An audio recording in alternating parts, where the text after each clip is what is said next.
and welcome to this week's episode of TV POV. I'm Melissa. And I'm Jen.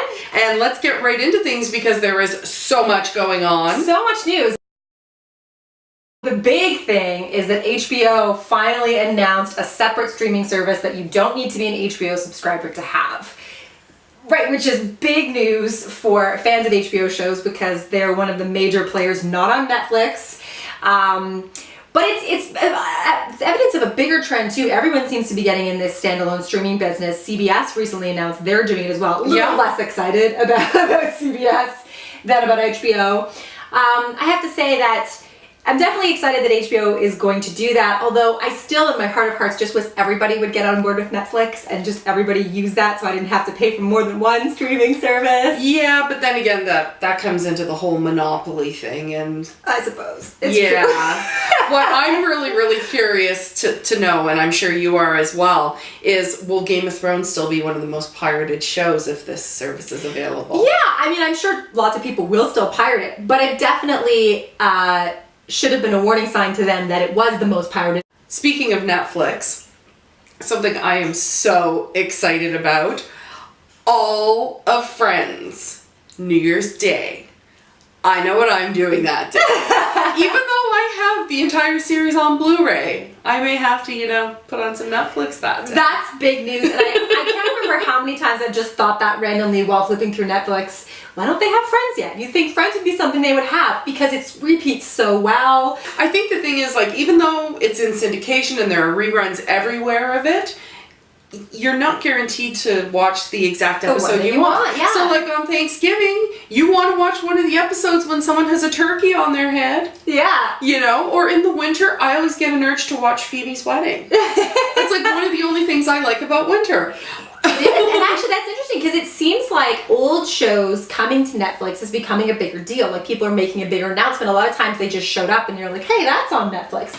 But Gilmore Girls recently, I know, they made a big kind of to-do about that, and then it did make me kind of want to go down and randomly choose my favorite episodes of the Gilmore Girls, even though I also have that on DVD. So do I. I could have done that any time, but it's just different somehow, and I think that that's kind of a new trend, is the idea that you can pick and choose these episodes so easy at will, and I'm sure tons of people are going to do that with Friends. And I'm excited to see maybe what's next, what big announcement of a major show coming to Netflix. What would you like to see next? Well, that is a good question, because most of my favorite shows are on Netflix. Buffy and Angel have been on there for a while, and I certainly have taken advantage of that.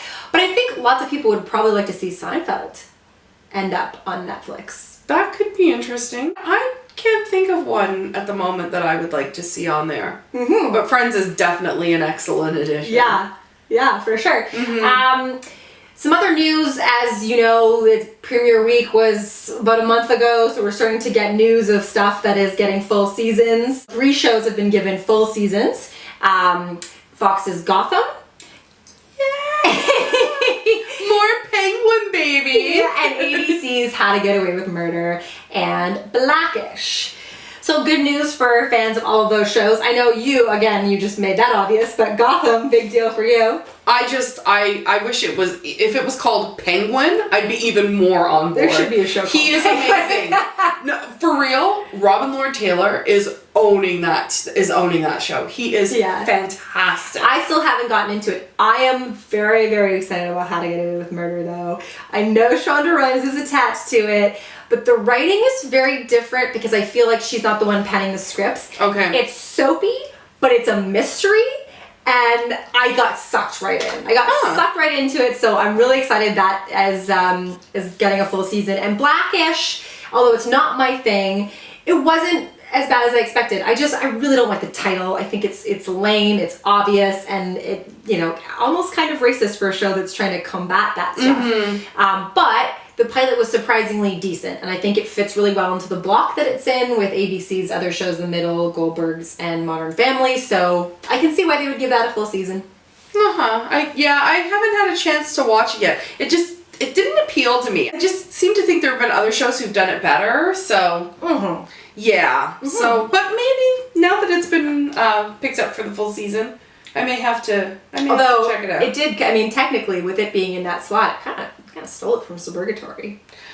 So we may no, I'm not watching. We may have to hate it on principle. Yeah. An announcement that I was so excited for. As we know, Lost Girl is wrapping up, and Prodigy Pictures here in Toronto, who produced it, they've announced their next project, which they're working with Sci-Fi and Endemol International. Ooh. This series is called Dark Matter, and it's based on a graphic novel. It's about a spaceship crew who wakes up from a stasis state, and they don't know what mission they were on. They don't know who they are, and they're in a mining colony. Yeah. So I am super, super excited for this one. I love the premise. And I read that it was, the people who wrote the comic book, the graphic novel, originally sort of conceived it more of a TV series in the first place. Mm-hmm. That's great. And great news for a Toronto production company. Yeah. Kind of going directly to Sci-Fi. Obviously, they have great relationships with the acquisitions of those shows.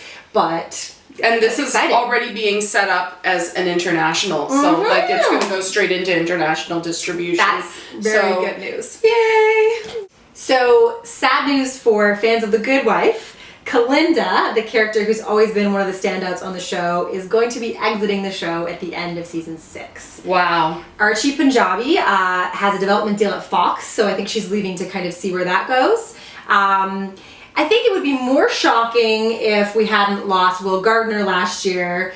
But there have been rumbles that The Good Wife might be coming to an end. Yeah, I've heard that. It's always been on the bubble. It's always been a huge critical success, but it's always been on the bubble ratings-wise. I have faith that they can withstand anyone leaving after what they did with Will leaving. They blew me away by reinventing the show in a way that you don't see the hole. It's almost like these beloved characters that you couldn't imagine not being in the show were almost never there, because they've adapted and shifted the show so much and created a whole new world almost instantaneously. So I'm sad to see Kalinda go, but I know they could carry on. The question is, will they? I guess we'll all have to wait and see. And Good Wife seems to have this ability to just ride, they totally blow things up and immediately rise from the ashes and come back even stronger. So some interesting news out of France. Right now there's a TV industry conference going on called MIPCOM, and I believe they do a lot of acquisitions and presentations. Yeah, international scripted and unscripted. It's huge. Yes. Well, one thing that they announced there, the Mortal Instruments book series by Cassandra Clare, which there was a film in 2013 that didn't do so well. They really screwed up that franchise with that movie. I thought it was horrendous. It wasn't as bad as I expected it to be, but it wasn't very good either. But the good news to come from all this is that they're developing it as a TV series, which will actually work better because they can they have more to work with. They have more time to establish things. Yes.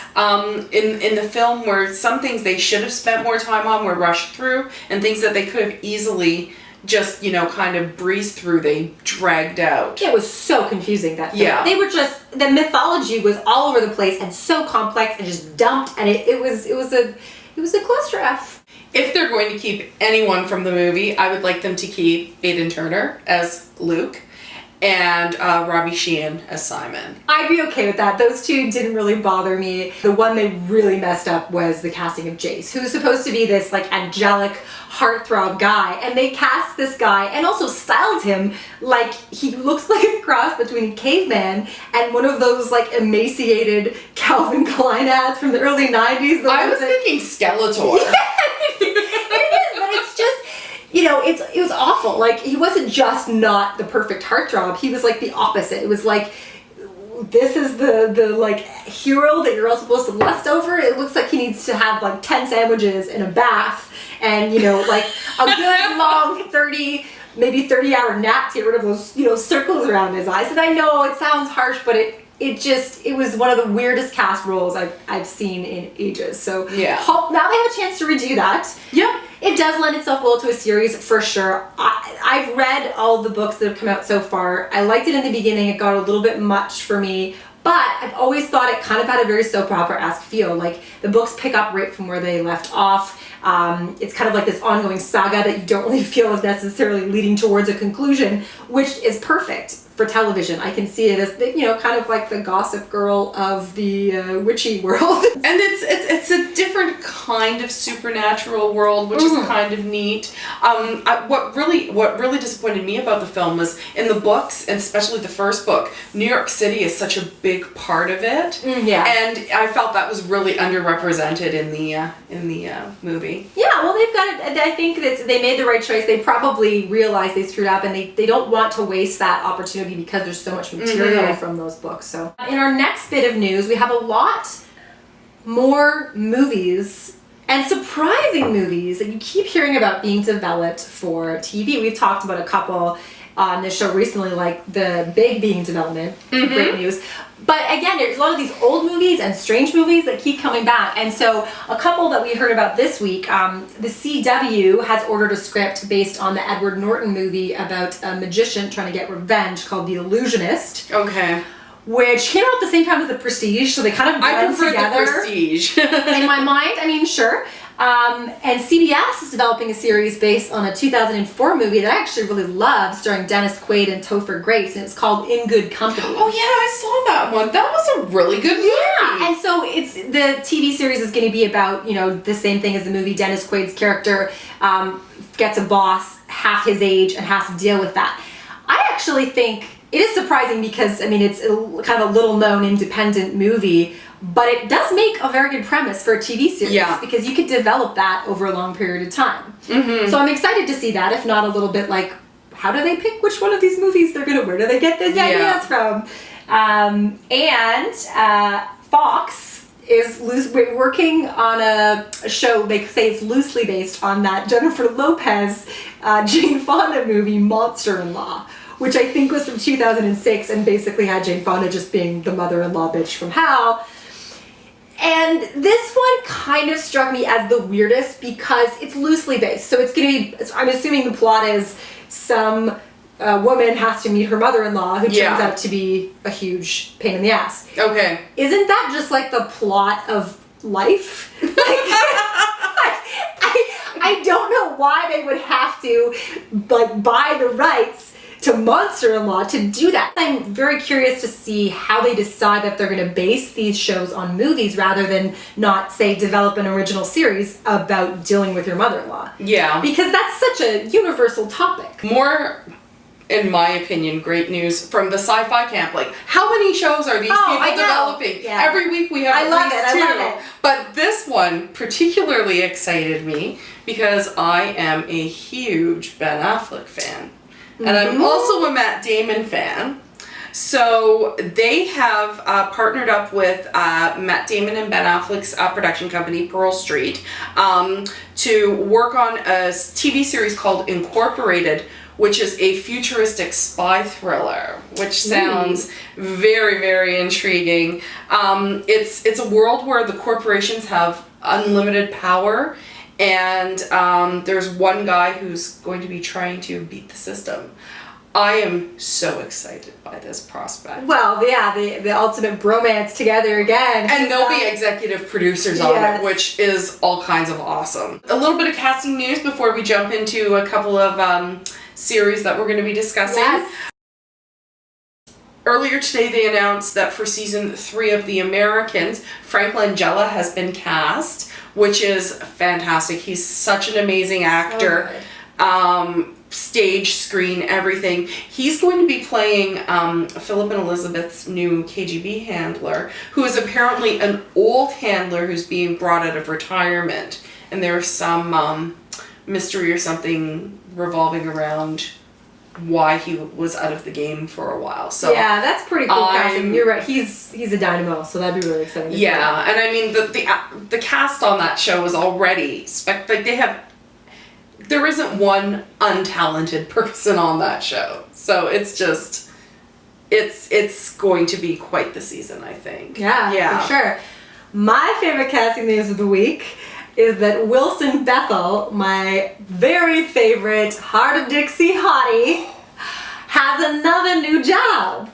So he's going to be on the first season of The Astronaut Wives from ABC. He's going to be in 8 out of 10 of the episodes. It's a 10-episode limited run series. And so he's going to be playing one of the astronauts who is actually married to Yvonne Strahovski. Am I saying that right? Yes. I can't. I'm so proud of myself. Yvonne Strahovski, which, by the way, I mean, what a sexy duo, right? Like, Yeah. they should have fake TV babies. There'll be some good-looking fake TV Those are some damn pretty people. Right, and so he's going to be working with the same people that run Heart of Dixie, Josh Schwartz and Stephanie Savage, who are working on the astronauts. Yeah. But the best news is that it does not at all interfere with the 4th season of Heart of Dixie, which has a unfortunate low number of episodes. Just 10 we get, but he's going to be in all of them. Let's put Wilson Bethel on Do everything. people take their shirts off in space? Oh, I'm concerned about that. Because, you know, those astronaut suits are a little bulky. I'm gonna need some space nudity. There'll have to be lots of flashbacks on Earth where he's in various states of undress. Yeah, Some tight jeans. definite. At the very least, an unbuttoned shirt. Oh, yeah. Sure. Mhm. Boxer briefs.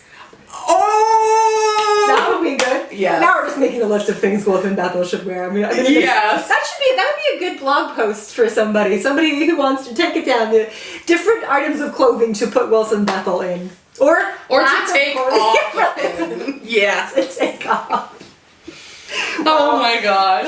Okay. Last week we had to take a little bit of a break because the TV world was crazy, and I was also off traveling, going to New York Comic Con and Lucky girl. interviewing a bunch of great TV people. So we've got 2 weeks worth of 2 shows that we absolutely have to talk about. Right. Season 3 of Arrow and the inaugural season of The Flash. Why don't you start us off with The Flash and what you think of it so far? I have to say, I was prepared not to like it, and I did actually quite enjoy it. They struck the absolute perfect tone with it. Yeah. I think the problem for me was actually the trailer. Okay. Because it was very hard for them to get the tone across, and all I got from the trailer was cheese. I can see that. Yeah, so I was very surprised. And right from the start, the way that they start that show off, I love, because those intros that you always see on those shows are so boring. Like, in fact, the one we're going to talk about after this, Arrow, that's like my least favorite part. If I have to sit through the stupid, dark intro to Arrow with the, my name is Oliver Queen. Like, ugh. So the fact that it's terrible. The fact that they play with that in The Flash, with him saying, like, this is the part where I'm supposed to tell you about all this. And instead, he just kind of jokes around and then gets right into the action. Yeah. Brilliant. So I really enjoyed it. He's great, and I didn't like him that much on Arrow, and I thought he was kind of a weird, wimpy guy to cast. Mm-hmm. He's perfect. All the supporting characters, except for maybe the girl who plays Iris. Nothing wrong with her. I just can take or leave her, and I really don't see the validity of her as a romantic interest for him. Yeah, I can see that. For me, I think it's the actress that plays Caitlin, Panabaker. Danielle Panabaker, I believe it is. You don't like her?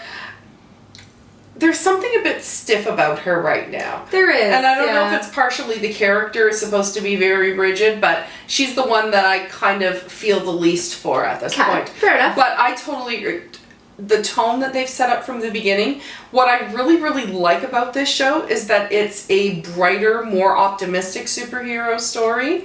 And it's also, and there are a lot of people out there who love these kind of shows and have children but can't really watch it with the kids. And I'm actually excited for friends and family that do have kids, because they can watch this one with them. Yeah, that's a good point.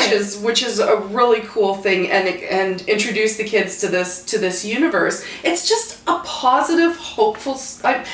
Yes and no. I mean, like, there are some dark moments to it, but overall, it's a positive story. It's someone who's trying to learn to cope with this new challenge that they have in their life. You know, the good versus evil, and then, you know, kind of the stuff that's the gray area. I don't know. I liked it from the first episode, and I'm so glad that it carried the momentum into the second episode too. It really did, yeah, and it's already got a lot of twists and turns and characters who aren't at all who they say they are. I mean, mainly you're set up through the whole first episode with Tom Cavanaugh as kind of like this altruistic mentor guy who, made mistakes in science, ended up in a wheelchair, and is now like just trying to make up for all his mistakes and really be there. But it turns he's not paralyzed at all, and he's kind of evil. Harrison Wells is definitely one of my favorite parts of this whole thing, and I don't know what it is with me, and I kind of like the bad guy, but I don't know if he's bad per se. Yeah, but I really like that whole angle that's being set up. Joe West is a pretty awesome character. I really, really like. And Jesse L. Martin on my TV. Having two people on The Flash that are both very musically inclined, what I would give for a musical number between Jesse L. Martin and Grant Gustin. Yeah, that would be pretty cool. And you never know, like it's a kind of a fun world. Maybe they can come up with a reason to do a musical. And what would even up it even more, make it a crossover with Arrow and bring in John Barrowman and Colin Donnell, because they are both musical. But they're pretty dark. Like, I would be laughing if I saw the characters of Arrow singing and dancing. That's for sure. I think it would be fantastic. Yeah. So, speaking of Arrow, talk about breaking my bloody heart.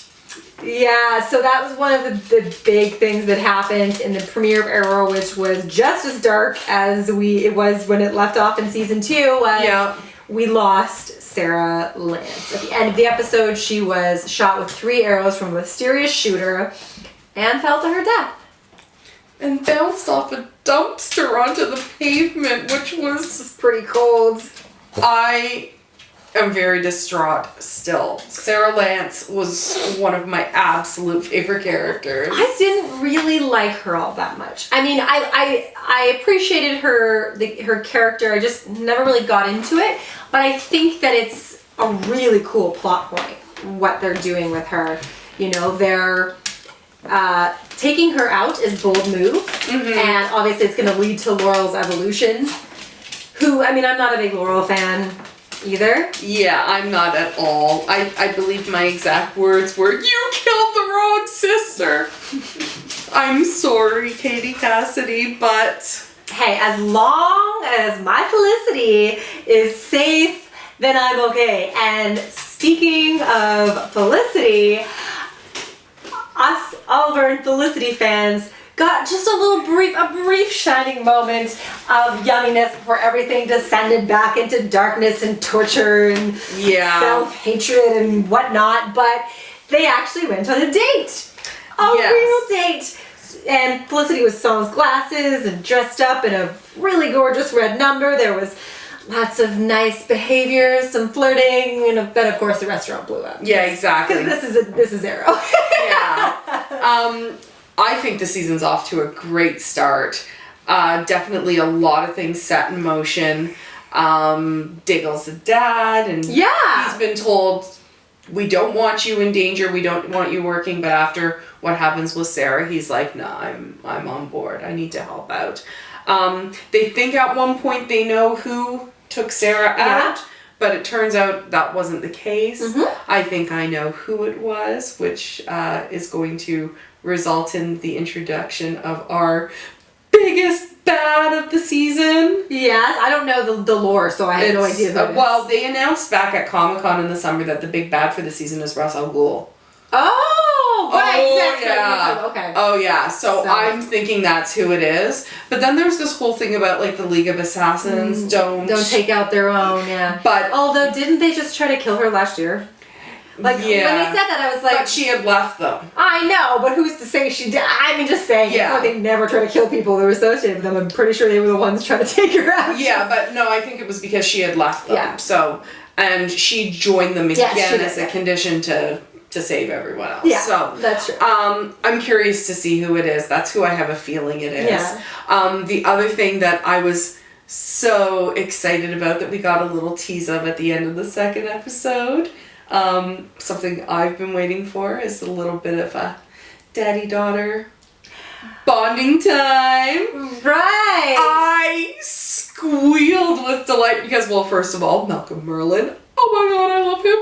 And, Thea. Yeah. We've got a new Thea. And she becoming badass. becoming a badass and a kicking ass badass. So Yes. I can't wait to see more of them, and I'm hoping episode 3 has more of them. Yeah, because she was absent in the first episode. Yeah. And it's interesting to see how that evolved, because I know she went with him at the end. She decided that she was going to take that plunge. But I mean, now she's calling him dad, and so they must have grown close, or she's, gotten a little warped over the last 5 months. So we should see. I think what's really interesting about these first 2 episodes is I kind of explored, and they kind of do this a little bit every season, I think, is how committed are each of them to what they're doing and what are they willing to give up in their own lives, because Oliver tried to pursue his interest in Felicity romantically, and then immediately decided after everything that went through in the first episode that it wasn't fair to do that he couldn't have that for himself. And then Diggle, wanted to be included. Oliver thought that he should step back because he had a kid. He has a kid, and then he takes one look at the baby and says, "You're right. I don't want to be fighting this good fight. I want to be here with this baby." Then Sarah dies, and he realizes he has to still put his life on the line for people who he considers part of his family, And Felicity, interestingly, is almost going the other way. She's still involved in their battle and committed to it, but she is deciding, as a result of Sarah's death, and it really seemed to shake her. She's a very emotional my poor Felicity, she's very emotional. She needs a hug. I think I need to go hug her, my little girl crush. See, Sarah was my girl crush. Oh, okay, yeah. Oh, I'm very sorry for your loss. But she's sort of decided that it's not enough for her to just have that life. She wants to fight evil and to continue helping Oliver, but she's not just going to live her whole life in the basement of that club. Yeah. And so she takes a job for one of the other new characters that's introduced. Yeah. Brandon Roof's corporate dude who took over Queen Consolidated and has been wooing Felicity so far from a business perspective, but I believe he'll probably start wooing her romantically soon too. Yeah. So she's now working for him, and has a little bit of a new attitude about things, which I think is healthy. Sometimes I just want to punch Oliver and be like, dude, we get it, stop moping, you can have a life. But then there'd be no show. Yeah, I like that they're showing some of those flashbacks to Hong Kong and seeing what happened there, which I'm sure will also lead into some of the other things. So the one thing I'm not looking forward to, because I'm going to cry, is when Lance finds out that Sarah is dead. Yeah, Laurel chickened out by telling him, and I completely understand. That's going to be heartbreaking for sure. Yeah, I mean, losing her again, because they thought they had lost her once. She came back, and now she's gone for good. That whole scene, them burying her in her grave, like in her existing grave. And then Felicity grabs the clump of dirt. I lost it. I'm sorry. I'm tearing up thinking about it. You should pass the tissue just on that scene. Yeah. But yeah, that was really good. I think it's off to a fantastic start this season, and I am just waiting anxiously to see what happens next. Yes. We thought that to end this week's episode, we would do a special segment, a TV MVP, which is our tribute to someone we think is just kicking ass in a specific episode or scene or through a season. This week's TV MVP is dedicated to Chris Messina's multi-layered love machine, Danny Castellano from the Mindy Project. Give that man all of the awards. He started off the season with probably one of the sexiest performances, like, hello, give me a glass of cold water to dump over my head. And it wasn't trashy or anything, it was truly sexy. We got to see him do a striptease for Mindy after discovering that he had been a 90s millennial stripper to pay the bills, to pay his... to help his mom out and to pay for med school. Right. And he treated Mindy to a little bit... Dead. That's right. He treated Mindy to a little bit of his old routine, and we got to see some of that, which you're right was... Yeah. It was so good. And what's so what's so wonderful about his performance now that he's sort of Mindy's boyfriend is you're seeing all these different sides which were always there, but they're kind of amped up. You know, he's a grump. He's like a curmudgeon, and he plays that so well. Yeah. He's totally insecure and still kind of afraid of commitment, sort of like that episode where he kept giving her stuff back every time she tried to leave a toothbrush and a brush, and he would give it back in a Ziploc bag. Yeah. That was killing me. Yeah. And yet he's this uber romantic guy, you know, who ends up building her a dresser and is actually a really good boyfriend and really sweet. Yeah. He's got all of these, you know, he's a tough guy still, he's still religious. Yeah. And what kills me, like, even though he's very kind of religious, he also kind of has this history of being a bit of a ladies' man. Yeah. So when he accidentally enters through the wrong door and for pretty awkward fans, he tried to take Mindy's behymen. Oh my god. That whole episode was hysterical. Yeah, how do you play that seriously? But he's so good with all these different things, and he's really becoming like a strong co-lead for that show almost. The two of them as a team, they're great. One of my favorite moments, and we've seen 5 episodes so far, and he's been amazing in all of them. Yeah. One of my favorite moments was from this week's past episode where he pretended to be drunk and suicidal to get Mindy off the hook for another one of her crazy lies. Yes. And he did a really good job. That was killing me. Yes. Faux drunk Danny, I would like to see more of that in the future. Please give him an award. He is doing such a fantastic job. We salute you and your striptease moves, which we hope we see more of. Yes, please. That was like a jam-packed episode. It was. Hope you guys have been enjoying the episodes and the segments that we're going to continue to post online. You can check it out on watchtvpov.com. That's exactly it. And if you want to hit either of us up on Twitter, I'm the Televixen. And I'm Kit Couch Potato. So let us know what you're thinking of the episode so far. If you have any suggestions, something you want us to chat about, or if you have an idea of a segment we should do. I'm Melissa. And I'm Jen. Take care. We'll see you next week.